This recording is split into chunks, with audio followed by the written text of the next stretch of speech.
Добар ден и среќен празник! Македонија денес слави два големи настани од историјата. Одбележувањето на денешниот празник е тема на дневникот, со кој почнуваме веднаш по кратката најава.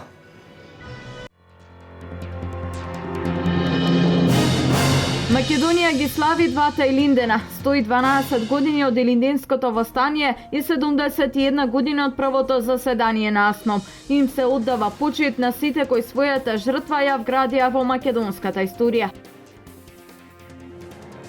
Нов плоштад добија жителите на Штипско Долани. Наскоро ќе се асфалтираат улиците во ова село до црква Свети Илија, каде ќе се гради етно куќа.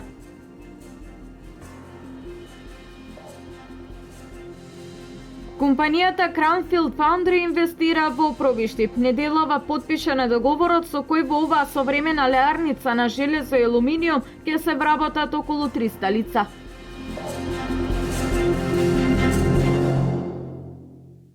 Денот на Републиката денес пригодно одбележан во општините во источниот регион со полагање цвеќе пред спомениците на македонските револуционери, со културно-забавни, спортски и црковни собери се слави Илинден. Штипското село Долани денес доби плоштад. Македонија денес го празнува најзначајниот термин од револуционерната историја, Денот на Републиката, кој е потврда за вековниот стремеж на бројни генерации македонци за слобода, мирен соживот и просперитет на овие простори. Илјадници граѓани денес се поклонуваат на делото на нашите херои во Крушево, Пелинци и во градовите. Во православните храмови денес се слави делото на светиот пророк Илија. Големиот празник на сите граѓани на Македонија, кој честитаат градоначалниците од регионот, пратениците во собранието, политичките партии и граѓански здруженија. Илинден е ден кој не задолжува, инспирира и обединува. На овој празник се поклонуваме на славното дело на нашите револуционери, на храброста, доблеста и на љубовта кон татковината. Со овој празник се слави традицијата на славните илинденски генерации, големиот број револуционери и борци, нивниот идеал, посветеност, жртва и одговорност. Прославувањето на двата Илиндена е славење на стремежот и идеалите на генерации македонци преточени во нивната борба за слободна Македонија. Стои во илинденските честитки. Денес е голем празник за големите дела и настани од нашата историја. Денес е голем празник за големите луѓе од нашата историја. Денес одбележуваме 72 години од АСНОМ и 71 година од АСНОМ и 112 години од Илинденското востание. Денес е ден кога Македонија се сеќава. Денес Македонија одбележува. Денес Македонија ги слави хероите, делата и вредностите.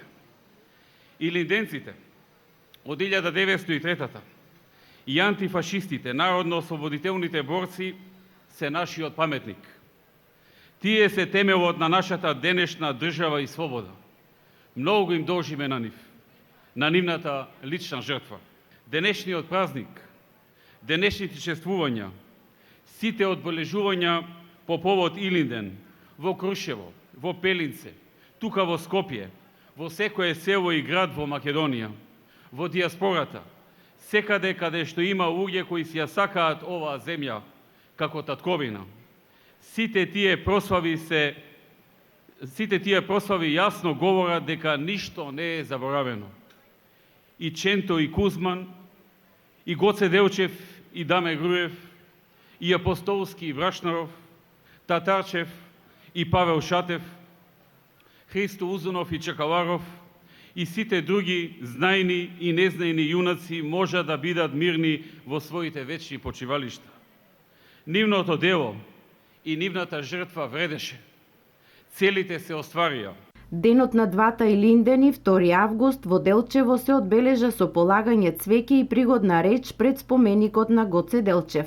Пред патронот на градот денес се поклони делегација од општина Делчево, представници на локални институции, училишта, политички партии и организации кои положија букети цвеќе пред споменикот на идеологот на македонското револуционерно движење и заштитник на Делчево, Гоце Делчев.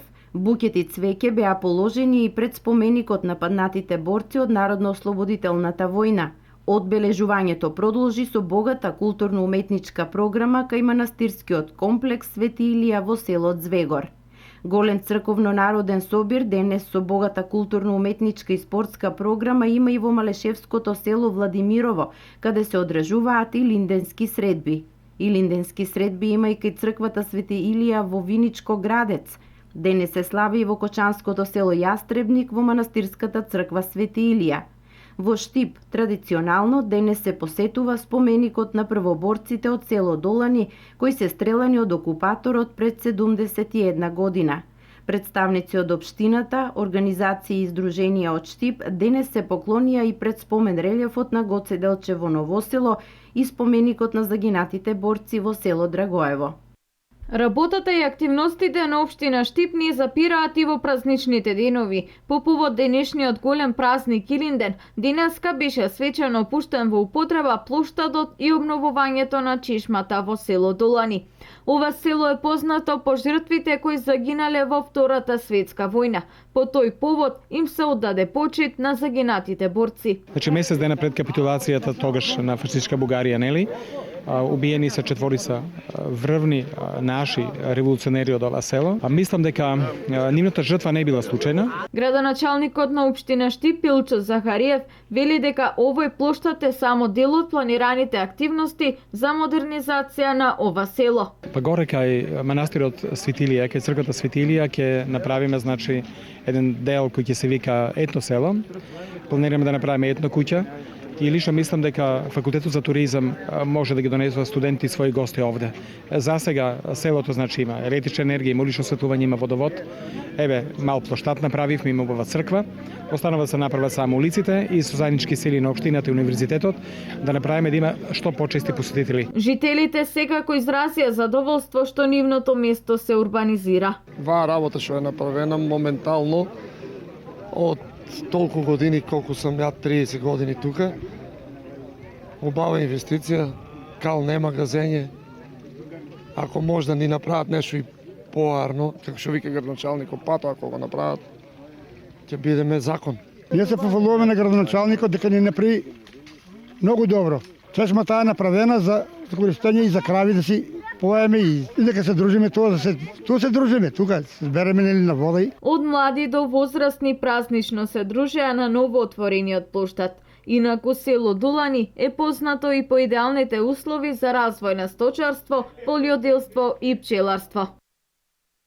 Во продолжение на дневникот се навраќаме на настаните кои одбележаа неделата зад нас. Компанијата Cranfield Foundry инвестира во Пробиштип. Неделава потпишан е договорот со кој оваа современа леарница на железо и алуминиум ќе вложи 15 милиони евра и ќе вработи околу 300 лица. Производството треба да почне најдосна за една година. Се работи за компанија чии производи се најбарани во автомобилскиот сектор. Отворањето на нови работни места и понатаму продолжува. Имено руската Cranfield Foundry ќе гради леарница во Пробиштип, која е од огромно значење како за општината, така и за регионот. Денеска имаме особена чест да присуствуваме на овој свечен момент на потпишување на една нова перспектива за општина Пробиштип. Ова инвестиција е од огромно значење не само за мојата општина, туку и за целиот регион. Пред се за раздвижување и на локалната и на регионалната економија, каде што ќе се отворат нови работни места, меѓутоа не само отварање на нови работни места, каде што ќе се реши проблемот со невработеноста, туку ќе се спречи и еден тренд на миграција пред се на младите и квалитетни кадри од овој регион. Познавајќи образовната структура на општина Пробиштип, со сигурност можам да потврдам дека можност за вработување ќе имаат сите високо образовани лица од областите поврзани со профилот на работење на компанијата Cranfield Foundry, без разлика дали се со или без работно искуство. Оваа инвестиција премиерот на Република Македонија ја најави пред само еден месец, а од денес веќе станува реалност. Ова инвестиција ја најавивме пред еден месец и еве денес веќе го потпишуваме договорот за инвестирање на странската компанија. Примарното производство на компанијата ќе биде наменето за монтажната и железничката индустрија, Со тоа Македонија уште повеќе го зајакнува својот имидж како земја со автомобилска индустрија. Нешто што порано не беше поимливо, а денес со влезот и работата на многу компании од оваа индустрија полека, но сигурно станува реалност. Компанијата Cranfield Foundry инвестира во Пробиштип каде ќе гради најсовремена високо автоматизирана еколошка леарница за производство на делови за автомобилската индустрија. Во таа насока ние како влада ќе помогнеме и за изградбата на потребната инфраструктура во индустријската зона во Пробиштип, каде ќе биде сместен и новиот производствен погон на Cranfield Foundry. Во оваа индустријска зона ќе има и повеќе други градежни парцели, така што верувам дека паралелно со изградбата на оваа леарница ќе успееме да привлечеме и други компании во градот Пробиштип. Вкупната инвестиција се проценува на 15 милиони евра, а доста важно за Македонија е отворањето на 280 нови работни места во Пробиштип и околината, истакна премиерот Груевски. Cranfield Foundry е компанија основана од руски капитал, дел од бизнис групата Cranfield во семејна собственост, чија основачи имаат долга традиција во металургискиот сектор во Русија.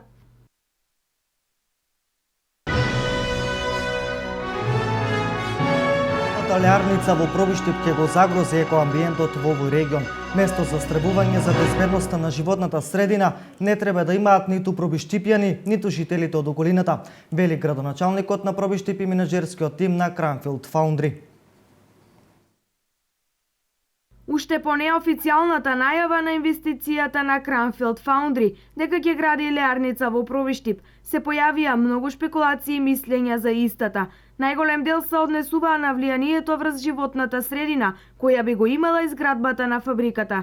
Градоначалникот Тоневски рече дека инвестицијата е значајна за развојот на градот и истакна дека како градоначалник нема да дозволи никаква инвестиција, ниту какво било вработување, кое ќе биде штетно по здравието на жителите на општина Пробиштип. Се работи за леарница, тоа е погон кој што е сосема различен од зборот топилница.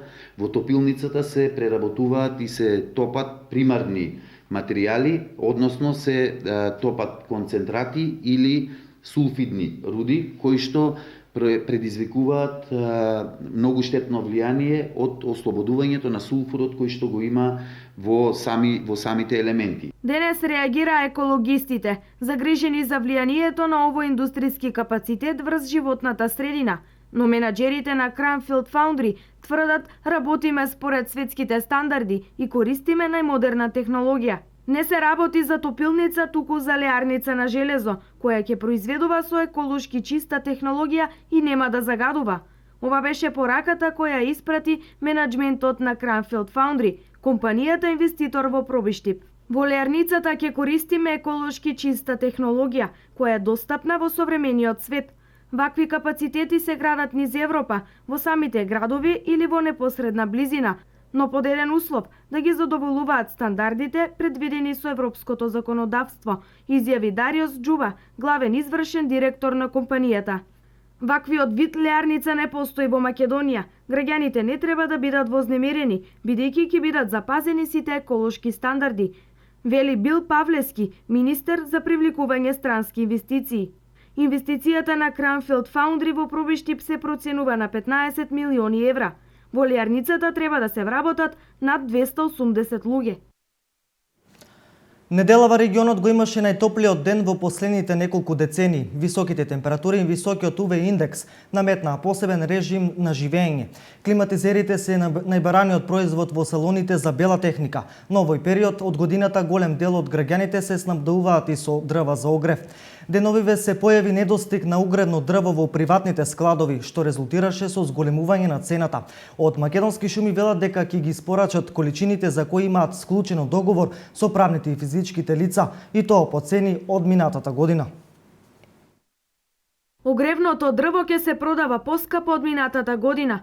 Многу тешко да се дојде до него, ќе се продава дури за 15 евра поскапо за разлика од лани.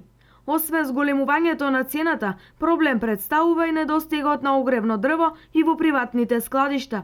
Но место за загриженост нема за оние кои со дрва се снабдуваат преку Сдруженијата на пензионери.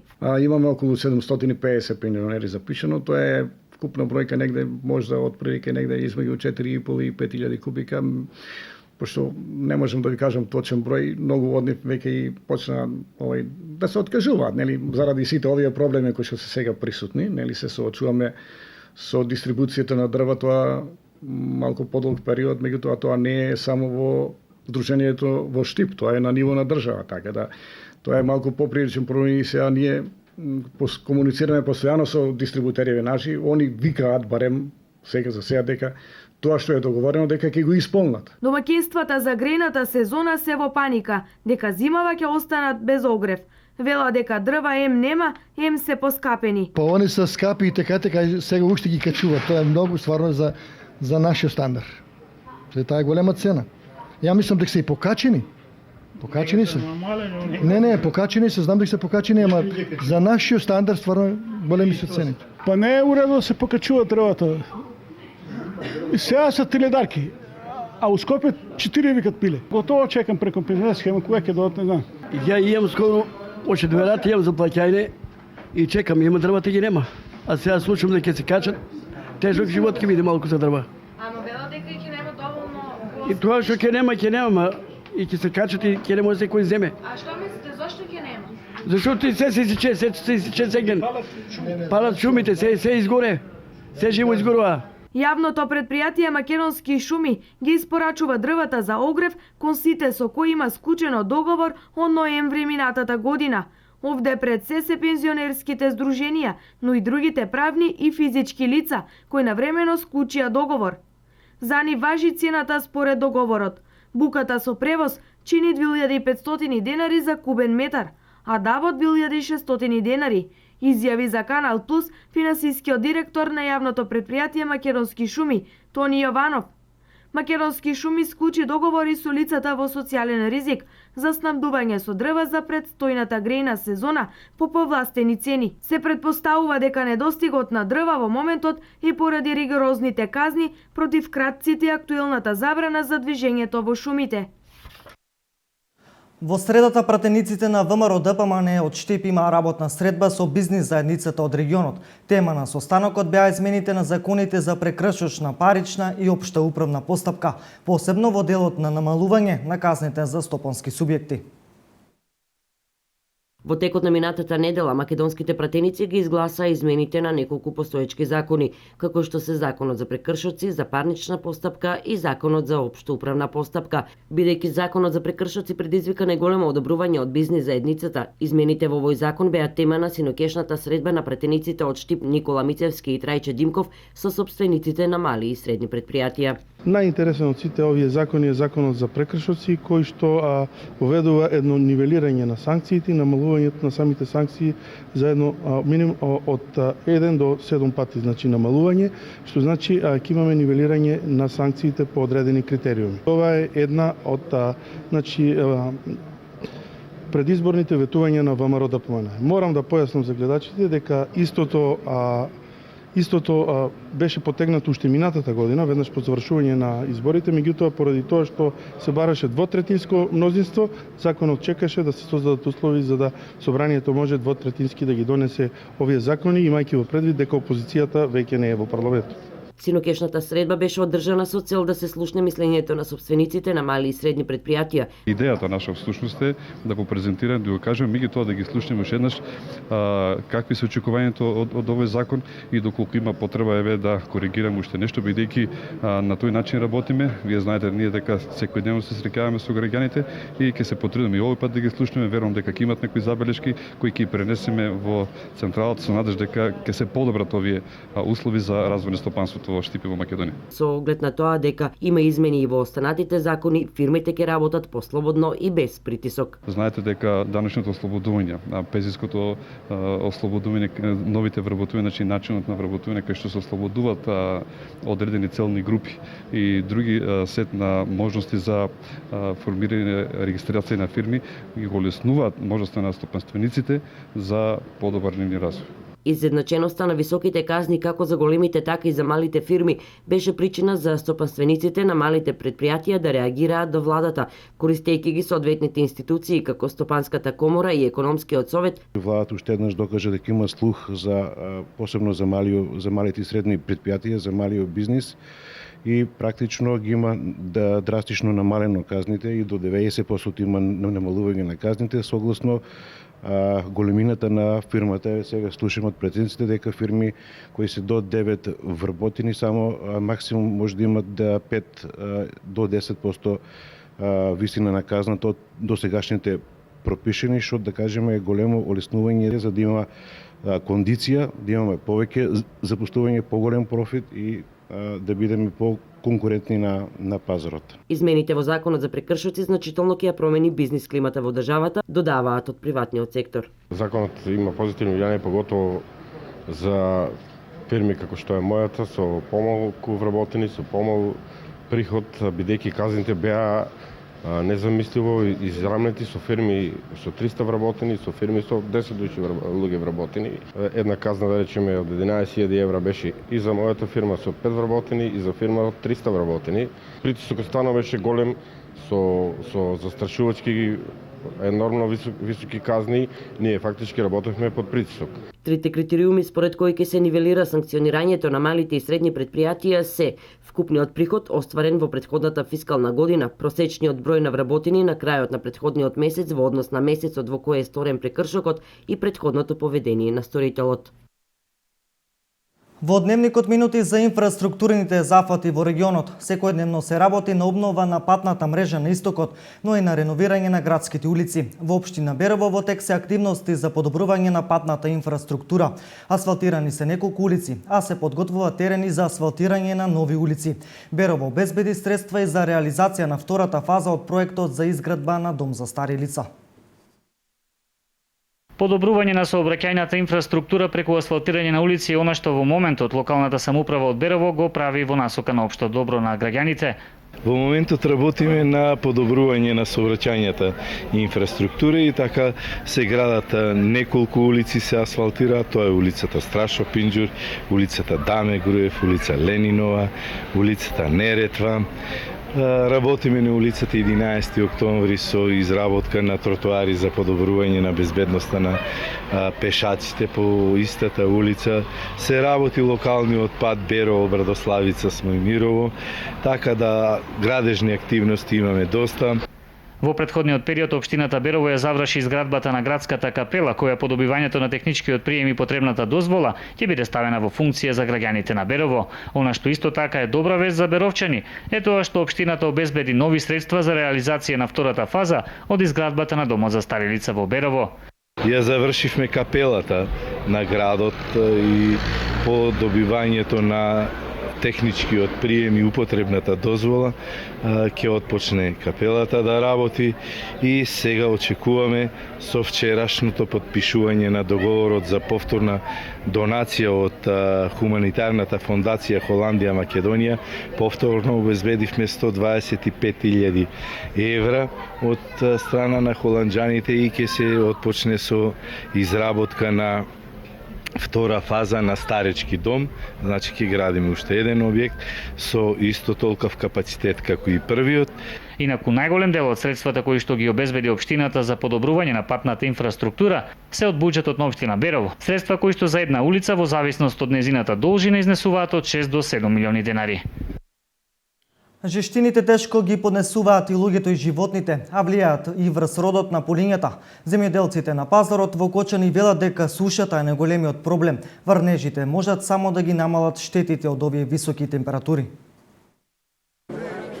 Голема понуда на градинарски и земјоделски култури имаше денес на пазарот во Кочани, но производите со краток рок на употреба, како што се праските и доматите, не можат да ги поднесат високите температури, па земјоделците претрпуваат големи штети. Се случува дел од производите да завршат и во контејнерите. Земјоделците свесни за влијанието на топлото време врз градинарско-земјоделските производи истакнуваат. Топлото време е од една страна пријатно, ама без наводнување на зеленчуко не може да успее производството. Основно е водата. Водата е исхраната, заштита на растението, тие се најосновните елементи за да успее производството. Без наводнување нема да успее производството. Тоа е основното. Водата е основниот елемент. После исхрана, заштита на производството. Без тоа не било нешто. Само ако ни помогне Господ да заврне дожд, иначе махне работа. Джабе што вадимо тоа. Треба и да може да ни помогне. Имаме доволно вода, ама се е отворено, хладачи нямам. Надвии на дрвца температурата и на се. Само да си смена температурата. Спаси за нас, иначе махне. Ако не смена температурата, джабе што сеем и на страништи и се. Дождот кој е најавен дури за средината на август, да се надеваме дека ќе ги спаси земјоделците и ќе им ги ублажи годинешните штети.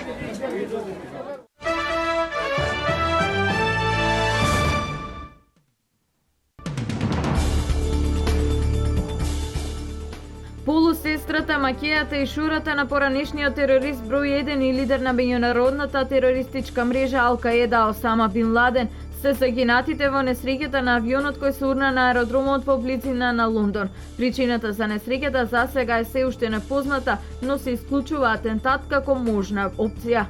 Илјадници пожарникари продолжуваат да се борат со над 20 големи шумски пожари кои дивеат во западниот дел на Калифорнија.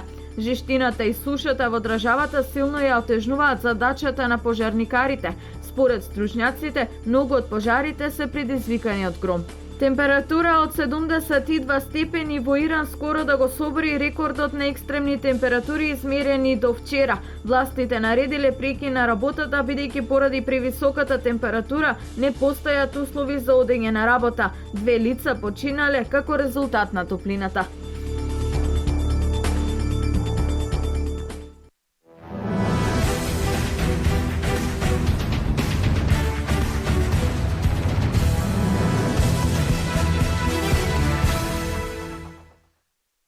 По завршувањето на двата полуфинални надпревари кои се играа помеѓу екипите на Карбенци и Теранци и Бање Чешиново, денес во општина Чешиново Блешево по повод 43-тите поред Илинденски спортски игри ќе се одигра финалниот надпревар помеѓу екипите на Теранци и екипата на Бање.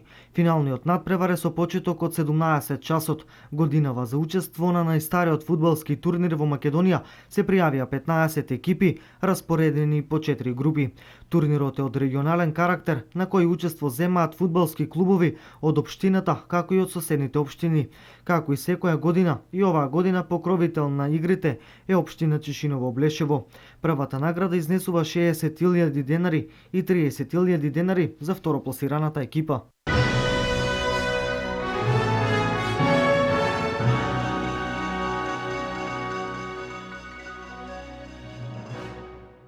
Ова е се во празничното неделно издание на Дневникот на Канал Плюс. Довидување до 20 часот, до тогаш пријатно попладне со нашата програма.